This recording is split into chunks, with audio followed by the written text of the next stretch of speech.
So when you're using the rowing machine, there's a few adjustments you want to be mindful of in the beginning.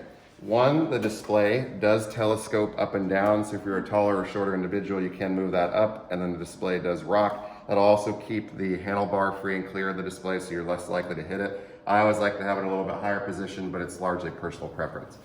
When you first get on the machine, you also want to adjust the foot cradle. Personally, I like the strap about middle of the foot or right over the arch.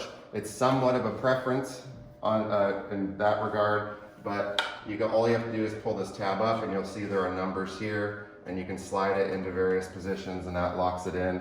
And then it's always a good idea to pull down on the strap and cinch it in place. So I'm going to move the other side up to the 3. It's a quick and easy adjustment. Slide my foot into the cradle and that locks in. So from a rowing dynamic standpoint, we'll turn on the display. It's very straightforward just to get on and go. Again, you'll notice there's not a lot of buttons. If you hit the mode button, that's going to take you through the different courses that are programmed in. So this one is reading manual as an example. And just like the treadmill and elliptical, if you push that button repeatedly, it will take you in different courses. So if I hit the manual right here, this is going to hit, I just hit the start button. It's going to start counting the time, strokes, and calories as soon as I start using the machine. And one of the big things to focus on with a rowing machine, cadence is more important than resistance. So unlike a treadmill or elliptical, you really want to be more focused on the cadence. The resistance should be something that you really adjust once in the very beginning relative to your level of fitness. If you don't know where to start at a level 1. That's the simple thing. Always rack the handle in the rack or cradle. Otherwise, you risk damaging the machine or the handle itself over time, so make sure that it goes in and out of the cradle. And then from a rowing dynamic, you always want to keep the back strong and arched.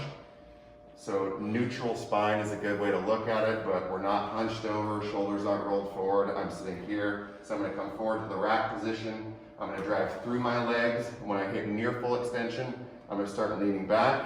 I'm going to keep my elbows tight to my side and pull around the neighborhood of my belly button. And you can extend a little bit farther to use your back and legs a bit more as well. You'll extend the arms, come forward, draw in the legs. That's your starting position.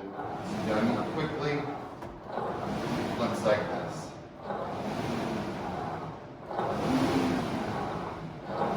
But the key is to make sure that you're using the legs. Legs are the biggest, strongest muscle groups in the body. I'm a huge fan of rowing because it's one of the best forms of total body exercise that you can do.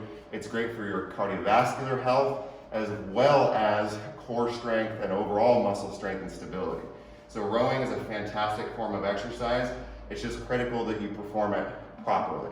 So again, avoid any kind of rounding, keep the back tall and strong, run forward, drive through the legs, pull through the arms, extend.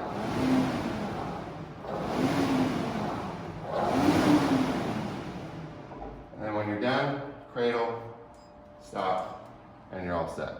And then there's the reset button on this one versus the red stop. As a helpful addition to our exercise equipment videos, you'll find individual brochures that go into much more detail regarding programming for the elliptical, the treadmill, and the rowing machine.